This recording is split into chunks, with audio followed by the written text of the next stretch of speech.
वृंदावन का एक साधु अयोध्या की गलियों में बड़े प्रेम से राधे कृष्ण जपते हुए जा रहा था। तभी अयोध्या का एक साधु वहां से गुजरा।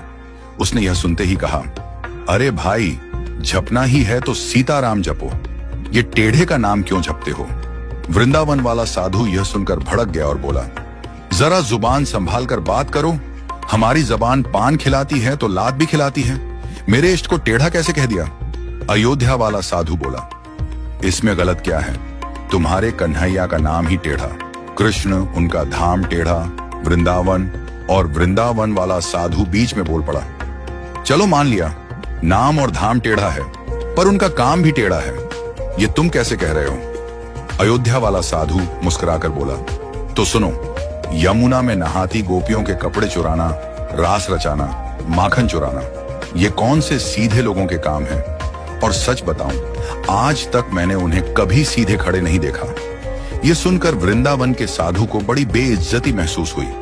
वह सीधा बिहारी जी के मंदिर पहुंचा, अपना डंडा और डोरियां पटक कर बोला, इतने सालों तक खूब उल्लू बनाया लाला तुमने, ये लो अपनी लखुटी कमरियां और सोटी भी।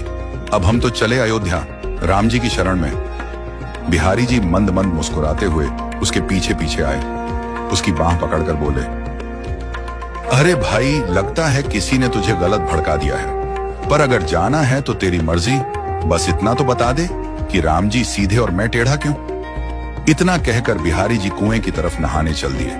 वृंदावन वाला साधु गुस्से में बोला, नाम टेढ़ा कृष्ण, धाम टेढ़ा वृंदावन, काम सारे टेढ़े। कभी कपड़े चुरा लिए, कभी गोपियों के वस्त्र, और सीधे खड़े तो आज तक किसी ने देखा ही नहीं। अपनी सारी भड़ास वह वहीं निकाल बैठा। बिहारी जी मुस्कुराते रहे और चुपके से अपनी बाल्टी कुएं में गिरा दी। फिर बोले, अच्छा तू जा, लेकिन जरा मदद तो कर, सरिया ला कर दे ताकि मैं अपनी बाल्टी निकाल लूं। साधु सरिया ले आया। श्री कृष्ण ने उससे बाल्टी निकालने की कोशिश की, पर सफल न हो सके। साधु हंसकर बोला, अरे इतनी अकड़ नहीं है क्या? सीधे सरिये से भला बाल्टी कैसे निकलेगी? जरा सरिये को टेढ़ा कर फिर देख, एक बार में बाल्टी निकल आएगी।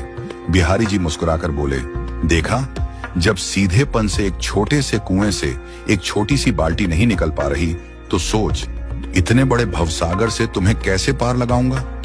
आज का इंसान तो पापों के इस गहरे सागर में डूबा है, और उसे निकाल पाना मेरे जैसे टेढ़े के ही बस की बात है। यह सुनकर साधु की आंखें भर आईं। उसके भीतर का भ्रम टूट गया। वह गदगद होकर बिहारी जी के चरणों में गिर पड़ा और आंसुओं से भीगा स्वर में जपने लगा, राधे कृष्ण, राधे कृष्ण।